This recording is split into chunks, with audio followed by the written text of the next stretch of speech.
My name is Gail Weisswasser. I am one of the owners, along with Amy Joyce, my co-owner here of Wonderland Books.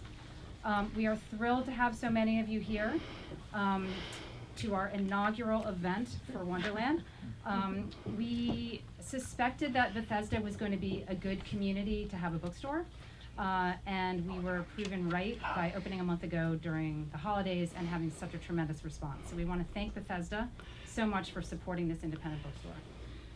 We thought we would ease into the events in January, and it turned out we are not easing into the events. We hit the ground running with a wonderful guest. So I'd like to take this time to talk about Jamie and Matt, who are here today to talk to you. Jamie Raskin is our representative in Congress for this district.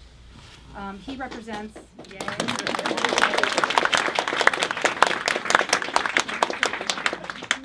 Jamie represents Maryland's 8th congressional district in the U.S. House of Representatives. He was sworn into his 5th term at the start of the 119th Congress earlier this month on January 3rd. He has a record of defending voting rights, free speech, the rights of labor and working people, reproductive freedom, and the rights of women. Congressman Raskin was the lead impeachment manager in Donald Trump's second Senate impeachment trial and was then named by Speaker a member of the Select Committee to investigate the January 6th attack on the U.S. Capitol. Congressman Raskin is currently the ranking member of the House Judiciary Committee, for which he was elected unanimously by the House Democratic Caucus. Among other topics, today Jamie will be talking about his most recent book called Unthinkable: Trauma, Truth, and the Trials of American Democracy. If there's time after the event, he will sign copies of the book, which are available here for sale at Wonderland. So you can buy it regardless, and if he has time, he'll sign it. I don't know that we checked with you about that. And I'm as long as I've got time to buy some books too. We strongly encourage that. Today, Congressman Raskin is going to be in conversation with Washington Post columnist and very, very dear personal friend, Matt Bai. Matt Bai is a nationally known journalist, author, and screenwriter.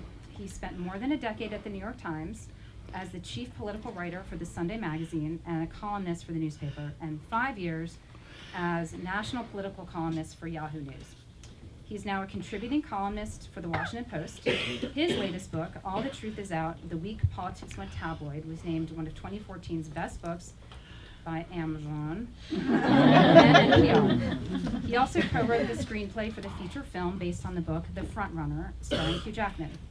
Bai lives with his family, his wife is here back there, Ellen, here in Bethesda, where he doggedly roots for losing baseball teams. So I'm going to turn this over to you guys, and we'll go from there. All right. Thank you for coming.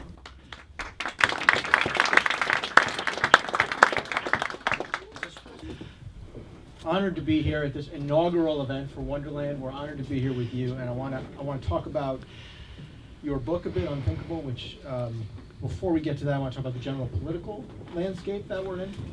But before I get to that, I want to ask you, how cool is this to have this in Bethesda, in our area, so badly needed here? Yeah. This is the coolest thing in the world. $1 million. This is awesome. Just what we needed. I remember when Barnes & Noble closed, and it wasn't that much of a bookstore at the end anyway. There wasn't much there.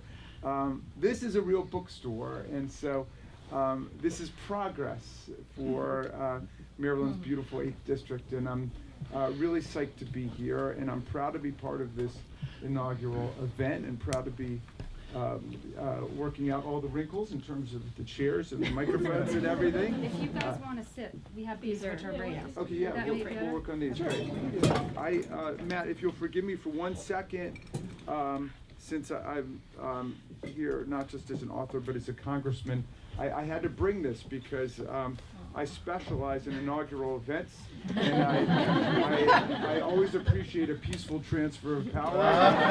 And so I, you know, one of the nice things about being a local member of Congress is when the rest of them leave town, I'm able to get stuff done and sneak stuff through, you know, even when the political arithmetic isn't right. And I brought a certificate of congressional recognition presented to Wonderland Books in recognition of your amazing journey in the heart of Bethesda to open incredible new horizons and adventures for Marylanders and other inquiring people. And it's January 12th, 2025, from your Congressman, Jamie Raskin. Congratulations to you, Amy, for your vision and your hard work in making this come true. I want to just recognize one great Bethesda resident and Marylander, my former colleague in the state Senate, our former Attorney General in Maryland, Brian Frosch, who I see in the back of the room.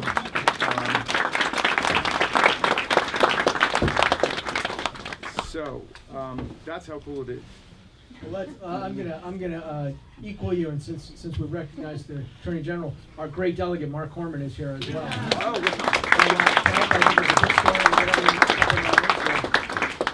everybody's in their snowwear, you know. It's good to see you. You draw a crowd. That's the Kermit, thing. Congressman, let me start here, very generally, which is I can't tell you how many times, and I'm sure you've had the same experience over the last bunch of weeks. I've talked to people all over the country, Democrats, New York, Hollywood, Washington, who basically say some version of the same thing. I'm burned out this time. I'm not going to resist anymore. I don't want to. I've checked out. I'm not checking social media. I'm spending time with my kids. If I had a dime for everybody who told me that, I'd buy every book in this store. What do you say to those people? It's a really common sentiment. What do you say? Well, I think immediately after the election, I think everybody was shocked and disappointed and demoralized. I think people have taken a nap. They've gone away. But I do think it's different this time. I mean, we know much more specifically what we're dealing with. And we are battle hardened and we are battle ready. And people don't want to waste their energy on unnecessary things. And I think people want to choose our fights very carefully. Part of the Bannon strategy, of course, is to flood the zone with outrages and indignities so people go chasing every kind of, shiny new provocation. But we're going to have to pick our fights carefully. But I am hearing from more and more and more constituents and people from across the country that we're ready to fight, and it won't look exactly the same way it did last time. I mean, the Women's March was a very big deal. I don't know how many of you guys came with us last time to the Women's March, but we rented, my very first act as a member of Congress was to rent 30 buses to take people down, and we left from the Silver Spring Civic Building, and we brought, I don't know, I think it was like 1,700 people or something like that to go down there. And, I spoke with a bunch of my colleagues in the caucus, and I said, last time, like, the people demonstrated to us, the members of Congress and people in office, how to react to this. And I think now the people are looking to us. And I think we've got to be very creative and nimble and effective in our strategies. And so we're looking at a whole bunch of different things moving forward. I made a move which makes sense in the context of Congress, but I hope it will translate nationally. I left a secure position as the ranking member of the Oversight Committee to run for the ranking member of the Judiciary Committee, because I think a lot of our fights are going to be over the Department of Justice and the courts and the Constitution, women's reproductive freedom and immigration. And I did that and I got elected. And so I feel like I'm positioned to be a real leader to defend our democracy in the coming days. We're just a year, obviously, past January 6th, past the anniversary. Obviously, this is a seminal event in your life, which you write about in the book, and a seminal event in the life of the country. Here we have about to be another President Trump who has said he's going to pardon a lot or all of these folks, whether or not he goes through with it, who rioted that day. Whether or not he goes through with it, I don't know. Why didn't it matter more? I mean, clearly you think it was a critical event in the country. I do too, and I wonder why are we back here? Why didn't it matter more? Why didn't it have more of an impact on the electorate and on where we are right now?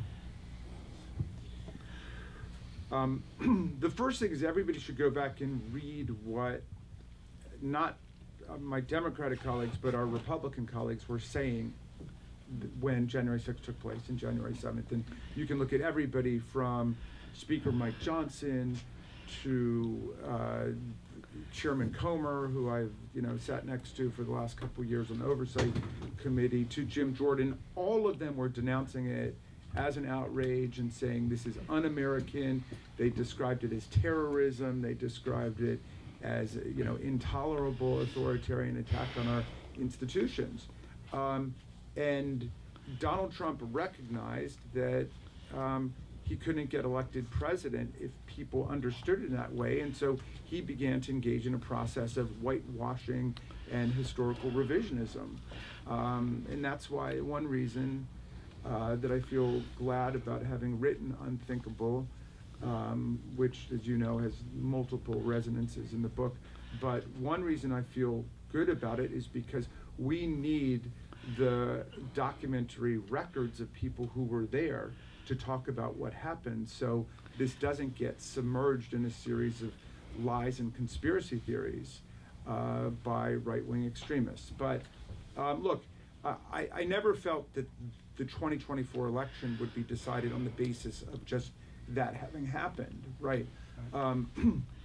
Democracy is something, constitutional democracy is something that people in the country feel very passionate about and very committed to, but democracy can't be an abstraction. Democracy is to deliver for people. And I do think that President Biden and Vice President Harris delivered for people in terms of the Bipartisan Infrastructure Act, a $1.2 trillion investment in bridges, roads, highways, airports, rail, trail, cybersecurity, you name it. I think we delivered in terms of dramatic reduction in the cost of prescription drug cost and so on. But the problem is that that didn't get through enough for us to win the election. And so there are lots of potential reasons for that we've got to look at. I think that the whole nature of communications has radically changed right now. The mainstream media that you've been identified with, so effectively in your career, Matt Bai, is not really the mainstream media anymore. Most people don't get their information. I hadn't heard that. Through, well, that's because you're listening to the mainstream media. But people, the Washington Post, New York Times are not how most people get their news. So I do think that our side has got to get a lot better at connecting with the actual channels and avenues of communication that will make us more effective. But obviously that's a process. It's not like you've got an election on November 5th and then November 6th, everybody knows what went wrong.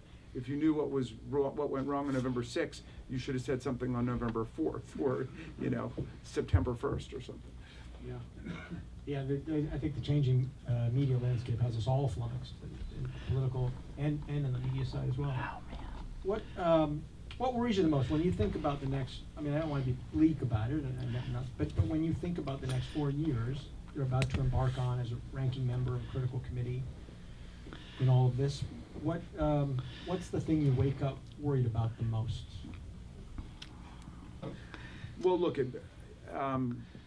Spinoza said you take the view from eternity, right? So if you take the big view, not just kind of the last election cycle, the next election cycle, but the Big Bang was, 13.5 billion years ago, and the Earth was created 4.5 billion years ago, and the first hominid-type creatures appeared, 13 million years ago, and Homo sapiens, 300,000 years ago, and the American Revolution was 250 years ago. The Voting Rights Act was passed in 1965, right? That's 60 years ago, and we're still in the infancy of our species, right? But liberal democracy is a great invention for humanity, right? And we are defending liberal democracy against authoritarianism and autocracy and oligarchy and all of these other alternative forms of government. We are in the fight of our lives. We are in the thick of that struggle right now to keep things moving in the right direction, and we've got a lot to fight for because we got to save democracy, and once we do that, then we've got to save our species by addressing climate change with the effective, appropriate measures. And like that's the picture I'm taking. Then I'm going to retire. I'm out of here. I'm not going to be one of those people hanging around in my That's at least several 70s months' or work. 80s. Well, that's why we got to move fast, because I want to retire. Sarah and I are grandparents now. I'm a 62-year-old grandfather, and I'm in the lower half of the age cohort in the Democrats in Congress. So we got to make room for some other people to come in. But no, these are some big challenges we've got to deal with. But it is a matter of profound urgency that we deal with it. And so, this is not like a volleyball game or ping pong, like, oh, well, we lost one, we're going to walk away and we're not going to play anymore. I mean, we're in this for real, for the long haul. And so I do view what happened on January 6th as the ultimate manifestation of this authoritarian determination to rule against the majority of the people who don't want to destroy abortion rights, for example, in the country, who want health care for everybody in America, who do not want us to organize ourselves around shipping 12 million people out of the country. And so the struggles that we've been through continue right now. And luckily, we've got lots of young people who are coming in, and it's been my commitment. I don't spend any money in my campaign on consultants, on pollsters, on TV, on radio, none of that stuff. It all goes into Democracy Summer, which is a program for high school and college age and apprentice age young people to come in and to study the civilizing movements of our history, and then to re-engage now in the fight to protect everybody's right to vote, to expand democracy, which means at least 2 new states, but I'm not talking about Greenland and Panama. I'm talking about Washington, D.C. and Puerto Rico, bringing people in who've been excluded and submerged and marginalized in our politics. You don't know how Greenland would vote. I wouldn't rule that out. Denmark's a pretty liberal country. You might. Yeah, no, I got an invitation recently to go to Greenland. I think I'm going to go, and I mean, they'd be surprised, because if Greenland joined America, you'd have 2 senators to the left of Bernie Sanders. Those are left-wing social democratic parties governing in Greenland. But I don't think Donald Trump is talking about bringing people in order to participate in our politics. I mean, he'd like to take over Canada too. Can you imagine if Canada became a state in the Union? We would have 46 new progressive Democrats in the House of Representatives. We're gonna need a new postal service. Yeah. It's almost like he sees that. It's almost like he's playing Risk. And, that's how it feels to me. It's like he's moving those little pieces around on the board. I'd like her Tusk. Yeah, that's a good word for it. Risk and monopoly at the same time. It's a new board game. Yeah. You didn't go to the inauguration last time he won. No, I remember very clearly the conversation we had in caucus, and on the one hand, we want to observe the constitutional process and be constitutional patriots. That's why I went on January 6th and voted to certify, and because we don't have election deniers on our side of the aisle. We don't want to overthrow popular elections. Obviously, people were disappointed about what had happened, but we weren't going to try to stage a political coup. The inauguration is a little bit different because it's basically ceremonial in nature, and it's a little bit of a bitter pill to swallow to think about going to inauguration when he's saying that Liz Cheney and Benny Thompson and I and the other members of the January 6th committee should be in prison, so I don't know. I mean, I've got constituents, I've got Republican constituents who want to go. We're giving them tickets. I've got Republican colleagues who are asking me for tickets. Lauren Boebert asked me for tickets. I said, I said, I'll give you a dozen tickets if you come get me out of Guantanamo Bay. She sometimes has trouble with the police too, so you want to make sure that your tickets aren't caught up in that. Right. I want to make sure everybody behaves when they're there. But so anyway, I haven't made a final decision about it. I mean, I don't think anything I do is going to affect what his speech is like. But if I were to, it would be very difficult for me to stomach one of those American carnage speeches where he gets up and blames, everybody else for the country's problems. And when you look at the nightmare that's transpiring in Los Angeles, I just think it's not a time for that kind of ideological extremism and political rhetoric. We've got to get to work. Although if you're standing up for democratic norms, right, for the stepping stones of our transition that we've always observed, even if the speech makes you uncomfortable, there's an argument to be made that part of the defense of those norms is to observe the inauguration ceremony. Yeah, I mean, and that's why I felt strongly about being there on January 6th. A lot of colleagues on both sides there were not there on January 6th.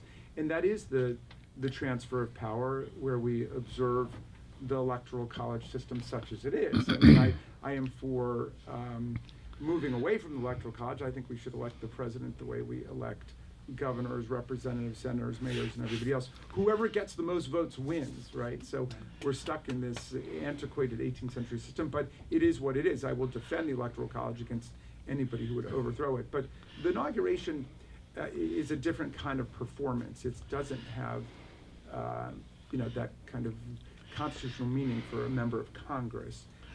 So I'm going to think about it. Last time I took a bunch of constituents on a hike in Rock Creek Park. We went from Maryland to DC with Melanie Chukas Bradley. I don't know if you guys have her books here, but she's like the unauthorized biographer of Rock Creek Park. She's got a beautiful book called A Year in the Life of Rock Creek Park. You definitely should have Melanie come out here. But we did sort of a botanist and historian's tour of Rock Creek Park, and I think it was just a more meaningful way to spend the afternoon than being lectured about American carnage by someone who was clearly destined to create a lot of carnage, as he did on January 6th. Oh. All right, so to be less bleak for just a second, maybe, I don't want to be Pollyannish about it, but there are, it seems to me, areas where you might find cooperation. It's a very strange, it's a strange consortium of characters he's bringing with him. I mean, if you, in terms of some of his positions that he seems to be backing as a result of people he's appointing actually have more in common with the far left as we think of it traditionally than the far right. Taking on, if he's really going to take on pharma or food safety, protectionism, tariffs have been more of a left policy than a conservative one traditionally. Are there places where you think you can work with the administration?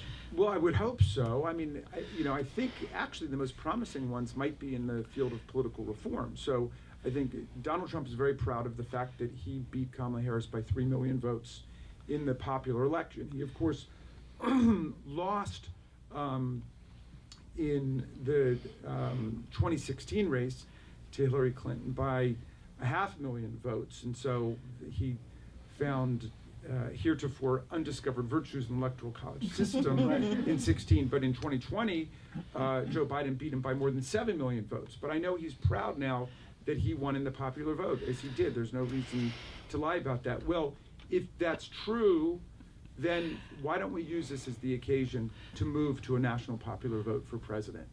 The electoral college system is always an accident waiting to happen. It's given us 5 popular vote losers in our history, twice in this century. Actually, in my book, Unthinkable, I write a lot about the history of the electoral college and how, it can get you killed these days.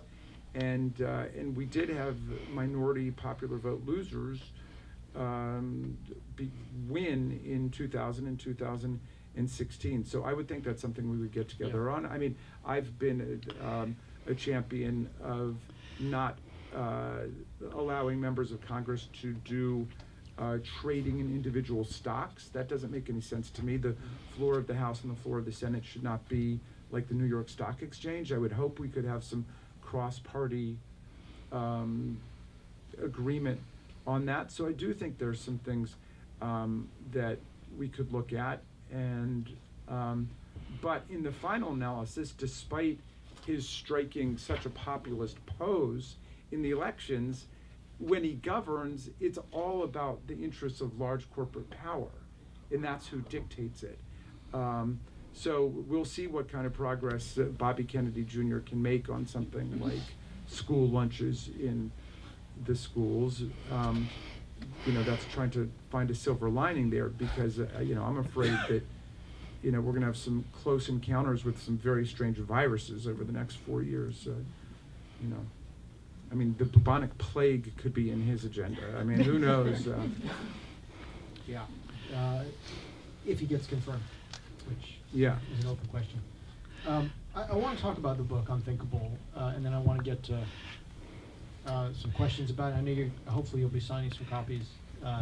It's a very moved. By the way, there's a few of mine out there too. If anybody, Gary Hart fan. I think there've been like 2 sad copies sitting on the shelf since they opened. It's very. I come in every so often like kind of incognito, and I look at the shelf just to see.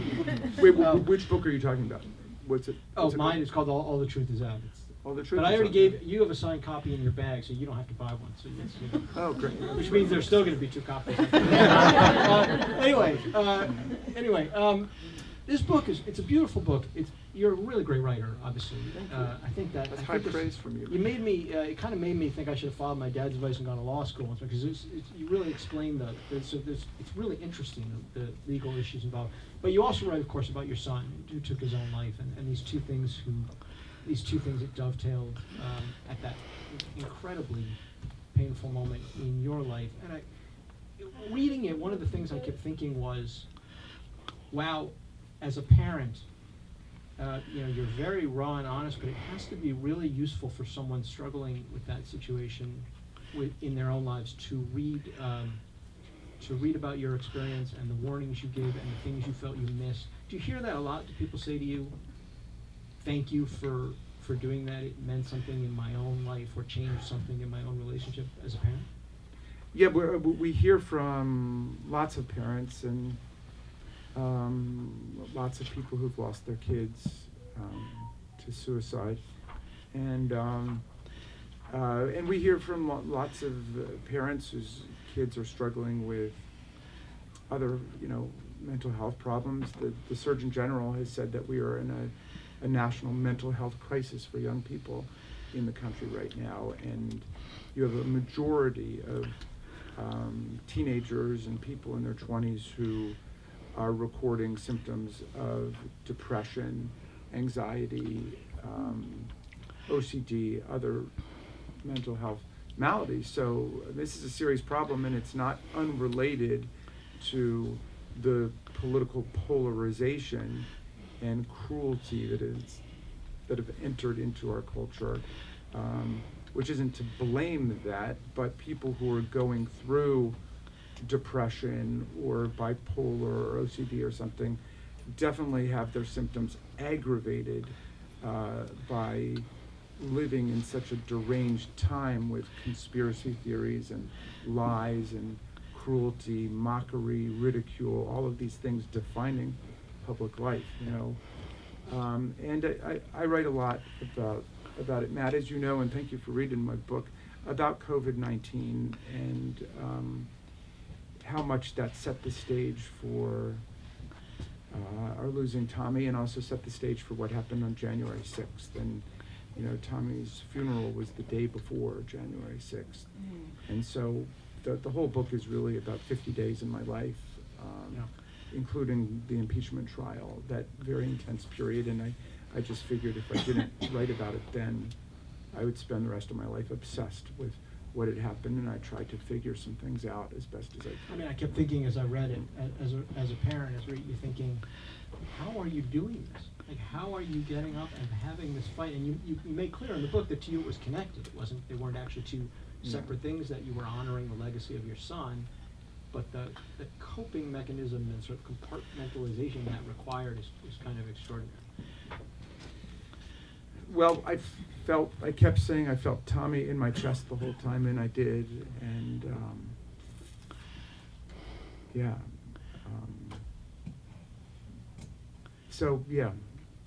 Faulkner said the past isn't dead, it isn't even past, and so I feel like we're still living through this. There's a writer here, Caitlin Gibson from the Washington Post, who came and spent several days with me, and we did a lot of walking in Rock Creek Park, and she wrote a very beautiful article about Tommy, and I appreciated it really a lot. You have I want to get to questions. Let me ask you this just to close. You have a quote in that book that struck me, and I folded down the page, from Rousseau, and I thought was so fantastic for a moment. I wrote it down because I don't want to get it wrong. He said, "How often audacity and pride are on the side of the guilty, shame and embarrassment on the side of the innocent," which There's a theme I've written about quite a bit, including in the book a lot, about the shame, how shamelessness is rewarded in our current process, in our current environment, and humility and conscience are so often disadvantages. Yeah. Why is that, and how do we change it? Which is also kind of a theme in, the poem "The Second Coming," how the worst are filled with passionate intensity, and well, that jumped out at me when I read Rousseau's Confessions, because we're living through a period where people who are not just guilty of terrible offenses against other human beings and terrible moral indifference and cruelty and so on, but actually guilty of crimes, who've been determined to be guilty of crimes and have had every benefit of due process with counsel and due process and right to cross-examine witnesses and so on, and are determined to be guilty unanimously by a jury of their peers. Those are the people who are constantly berating others, belittling other people, damning other people. It's going on right now with California and LA, and the people who are struggling to survive and to help other people are made to feel guilty. And so it's a scoundrel time we're living through here. And we've got to do whatever we can to support the people who are embodying with their work and their lives and their careers real solidarity and civic commitment, and not to accept the nonsense from the other people. As you're saying, Donald Trump is saying he's going to pardon, it could be as many as 1,000 or more than 1,000 January 6th insurrectionists who came to the Capitol and beat the hell out of our police officers, wounding, hospitalizing, traumatizing more than 140 officers, 80 on the Capitol Police Force, 60 from the Metropolitan Police Department. We had cops from Montgomery County who went down also to participate, who were unsung heroes that day and came in as reinforcements. But now they've been described as heroes, as hostages.